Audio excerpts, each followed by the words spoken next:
Hi Harikrishna, எல்லாருக்கும் நமஸ்காரம். ஏன் வீடியோ பார்க்கறது இல்லை? பிடிக்கலையா? செக்ஸாக இருக்கணும், டபுள் மீனிங்கு வாக்குகள் இருக்கணும், அப்படி தான் பிடிக்குமா? ஓகே, அவங்கவுங்களுக்கு ஒரு ஒரு மைண்ட் செட் இருக்கும்ல. ஏன்னா கால சீர்கேடு நடந்துக்கிட்டு இருக்குது உலகத்தில். அதுக்காகலாம் நம்ம அந்த மாதிரிலாம் பண்ணணும்னு அவசியம்லாம் இல்லை. இஷ்டமாக இருக்கிறவங்க பாருங்கள், கஷ்டமாக இருக்கிறவங்க நோ ப்ராப்ளம். அதை பற்றி எனக்கு என்ன சொல்கிறது, சும்மா என்ன சொல்கிறது அப்படின்னா, தமிழ்நாடு என்ன கேவலமான நிலைமையில் இருக்குது தெரியுமா? இப்போது அதை பற்றி தான் நான் பேசினேன். வீடியோ பற்றி ஐ டோன்ட் கேர். அது என்னோடய ஹேபிட்காக நான் பண்ணுறேன்னா, அது இஷ்டமாக இருக்கிறவங்க பார்க்குறாங்க, கஷ்டமாக இருக்கிறவங்க.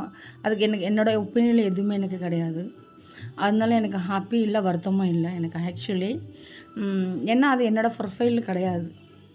நான் ஆல்ரெடி எல்லாம் பண்ணி முடிச்சுட்டு வந்துட்டேன். நம்பர் 1 பொசிஷனில் தான் நான் இருந்தேன். 2 பீஸில் ஒவ்வொரு டிஸ்ட்ரிக்டும் ஃபிங்கர் டிப்ஸில் வச்சுருந்தேன். நான் 500 கார் வரும் நான் ஃபங்க்ஷன் வந்தாக்க. சினி ஃபீல்டெல்லாம் எனக்கு அது ஒரு என்ன சொல்கிறது, அப்படி இருக்கும். அப்போது நான் இங்கேயும் அவ்வளோ பிஸி இருந்தது. சசிகலானா அப்படின்னா வேர்ல்டு ஃபுல்லாக அப்படி. அதனால் எனக்கு அந்த பணம் புகழ்ச்சி இது மாதிரிலாம் பெருசாக ஒன்றும் இது இல்லை.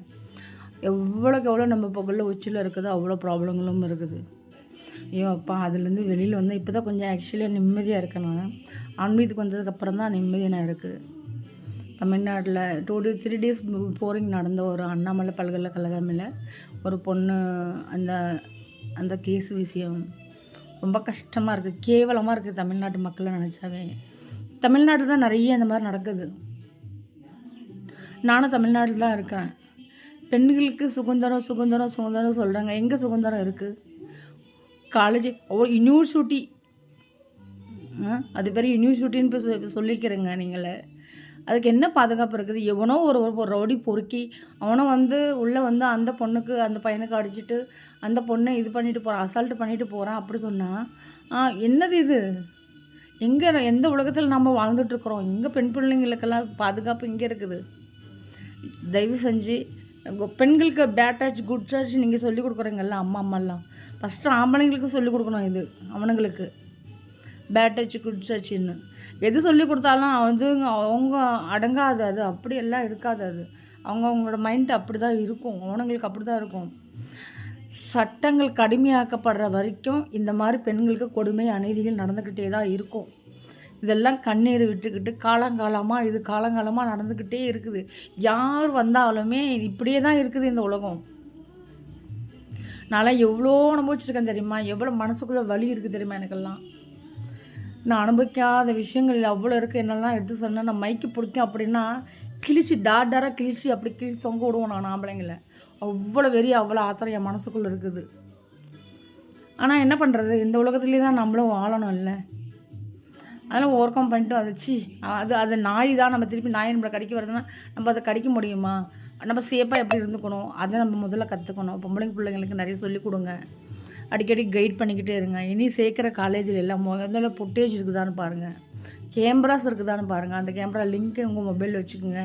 அப்பப்போ உங்கள் பொண்ணுங்களை வாட்ச் பண்ணிக்கிட்டு இருங்க, அப்பப்போ பொண்ணுங்கள்கிட்ட பேசிக்கிட்டு இருங்க. இதெல்லாம் இருந்தால் தான் நம்ம பிள்ளைங்கள நம்ம காப்பாற்றிக்க முடியும். இது என்ன நாடுன்னு எனக்கே புரிஞ்சிக்க முடியல. யார் வந்தாலுமே இப்படி தான் இருக்குது. யாரை குறை சொல்கிறதுன்னு அப்படி எனக்கு ஒன்றும் தெரியல. ஏன்னா ஒரு ஆள் வந்துட்டு அவனுக்கு 3 பொண்டாட்டி இருக்குது. அம்மா அவன் பொலிட்டிஷியன் இருக்குதுன்னு சொல்லுது, என்னென்னமோ சொல்கிறாங்க. இதெல்லாம் நான் பார்க்க மாட்டேன். இருந்தாலும் எனக்கு மனசுக்கு ரொம்ப வருத்தமாக இருக்குது. ஏன்னா இதெல்லாம் ஒரு காலத்தில் அப்போவே ஒரு 30 வருஷம் தான் அப்போயே நான் நிறைய அனுபவிச்சிருக்கிறேன். ஆனால் நிறைய பேர்த்த வச்சு மிதிச்சிருக்கிறேன். எல்லாம் அடி தான் நம்மக்கிட்டலாம், அடி வெளுத்து வாங்கிடுவான் எல்லாம். அப்படி ஒரு போல்டு நான். ஆனால் இப்போ இருக்கிற பொண்ணுங்கள்லாம் அப்படி இல்லை பாவம் இல்லை. அது பிஞ்சு பொண்ணு இல்லை, 3 வயசு 4 வயசு 10 மாத குழந்தெல்லாம் கூட இப்போ இது பண்ணுறாங்க. அந்த நாய்களெல்லாம் ஷூட் பண்ணணும், கடுமை ஆக்கணும்னா தூக்கு தண்டனை. ஒன்று. செகண்டரி இல்லை அவனை மக்களே அடித்து கொல்லணும். இல்லை மூணாவது அவனை சாகிற வரைக்கும் ஜெயில் விட்டு வெளியில் வரக்கூடாது. யாரும் பார்க்க அலோடு கொடுக்கக்கூடாது. அந்த மாதிரி சட்டங்கள் எல்லாம் கடுமையாக்கினா தான் நம்ம பொண்ணுங்களில் கொஞ்சம் சேஃப்டி இருக்கும். இல்லாட்டி இப்படி தான் நடந்துகிட்ருக்கும்.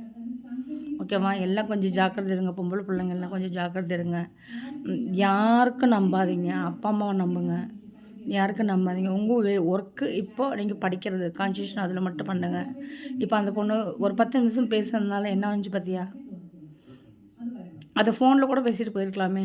அந்த இருட்டில் போய் அந்த 10 நிமிஷம் பேசுனதுனால. ஆனால் அந்த தப்பு சொல்ல வரல நான் அதை. ஆனால் அந்த நிலைமை என்ன, இந்த உலகத்தில் அப்படி அந்த சுதந்திரம் இல்லைங்கிற நான். ஒரு பொண்ணு ஒரு ஆணோட பேசுறது கூட சுதந்திரம் இல்லை அப்படிங்கிற நான். இப்படி தான் நடக்குது. எங்கே சுதந்திரம் இருக்குது? எங்கே சுதந்திரம் கொடுத்துட்டு அப்படி சொல்லிட்டு இருக்குது. எங்கே சுதந்திரம் நமக்கு கொடுத்துருக்குது? இன்னும் நம்ம கொத்தடிமைங்க தான் இருக்குது. ஆம்பளைங்க நம்மளை இன்னும் இது பண்ணி அசால்ட் பண்ணிட்டு தான் இருக்கிறாங்க. நம்மளை நிறைய அட்ராசிட்டி இந்த மாதிரி நடந்துக்கிட்டே தான் இருக்குது. ஃபிசிக்கலியாகவும் மென்டலாகவும் நிறைய ப்ராப்ளங்கள் பண்ணிக்கிட்டு வீட்லேயா இருக்கட்டும் நாட்டிலையா இருக்கட்டும் இது நடந்துக்கிட்டே இருக்குது. இதெல்லாம் எப்போ முடியும்னு, எப்போ இதுக்கெல்லாம் ஒரு ஹிண்டு வரும் பகவானே அப்படின்னு நினச்சிக்கிட்டு அதை தவிர வேறு வழியே இல்லை. நம்ம என்ன பண்ண முடியும்? அதான் தான் நான் வீட்டு விட்டு வெளியெல்லாம் போகிறேன். இல்லை போனால் கோயில் வந்தால் வீடு. யாருக்குமே ப்ரொடக்ட் இல்லை. இப்போல்லாம் 5 வயசு பிள்ளைக்கே 5 வயசு குழந்தைக்கு பாதுகாப்பு இல்லை. அப்படிங்கும்போது அவங்களுக்கே ஒரு லேடி, அவங்களுக்கு ஏஜ்டெல்லாம் ஒரு மேட்டரே இல்லை அல்லே. என்ன உலகம், நம்ம இந்த உலகத்தில் தான் நம்ம வாழ்கிறோமா அப்படின்னு ரொம்ப வெக்கமாக இருக்குது எனக்கு. இப்படி இல்லாமல் எவ்வளோ நல்ல பசங்க இருக்காங்க. நல்ல பசங்களும் இப்படி கேடு கெட்டவனுங்களும் இருக்காங்க. அவன வயிற்றுல ஒரு பொண்ணு இருந்தால் அவன் பொண்ணுக்கு இந்த மாதிரி நடந்திருந்தா எப்படி இருக்கும்? மனசெல்லாம் பதக்குது எனக்கு. அவ்வளோ கஷ்டமாக இருக்குது. அந்த பொண்ணோட அப்பா அம்மாவுக்கு என்ன சொல்கிறது, ஆறுதல் நம்மள ஒன்றும் சொல்ல முடியாது. அவங்க எப்படி ஆசையாக பெற்று வளர்த்து என் பொண்ணு இப்படி வரணும் அப்படி வரணும்னு எப்படி எக்ஸ்பெக்ட் பண்ணியிருக்கோம் அவங்களுக்கு. இப்போ அந்த இது கூட லீக் பண்ணியிருக்குது பாருங்கள், யாரும் வெளியில் வரக்கூடாதுன்னு. நீங்கள் இதுக்கெல்லாம் பயப்படாதீங்க. இதோட கேடு கட்டவங்களாம் அந்த உலகத்தில் இருக்கிறாங்க. லேடிஸ் ஆகட்டும் ஜென்ஸ் ஆகட்டும் இதோட கேடு கட்டலாம் இருக்காங்க. பயப்பட வேண்டாம். யாரெல்லாம் பாதிக்கப்பட்டிருக்கோங்களோ தயவு செஞ்சு வெளியில் வாங்க. வெளியிலேருந்து ஓப்பன் ஸ்டேட்மெண்ட்டு கொடுங்க, கம்ப்ளைண்ட்டு கொடுத்தா தான் இப்போ இவங்க மாதிரி எல்லாம் இருக்கிறவங்க எல்லாம் ஒழிக்க முடியும். கம்ப்ளைண்ட் கூட இருந்தாலும் அந்த பையன் ஒரு கல்லு எடுத்து அவன் மண்டை உடைச்சு அவனை கொன்று இருக்கலாம். இல்லை யாராவது போய் கூட்டிகிட்டு வந்திருக்கலாம்.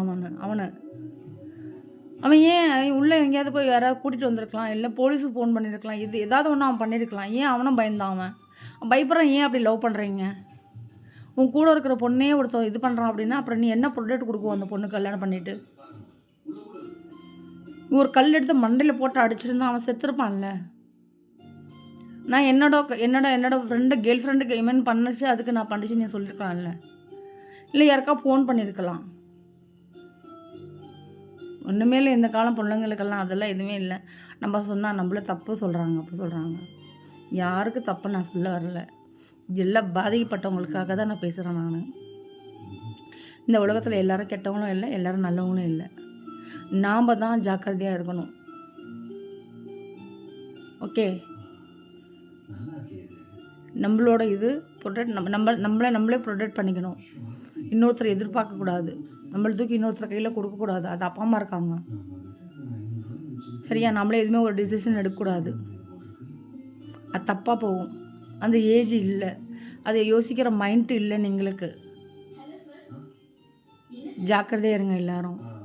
ரொம்ப வருத்தமாக இருக்குது. ஹரே கிருஷ்ணா.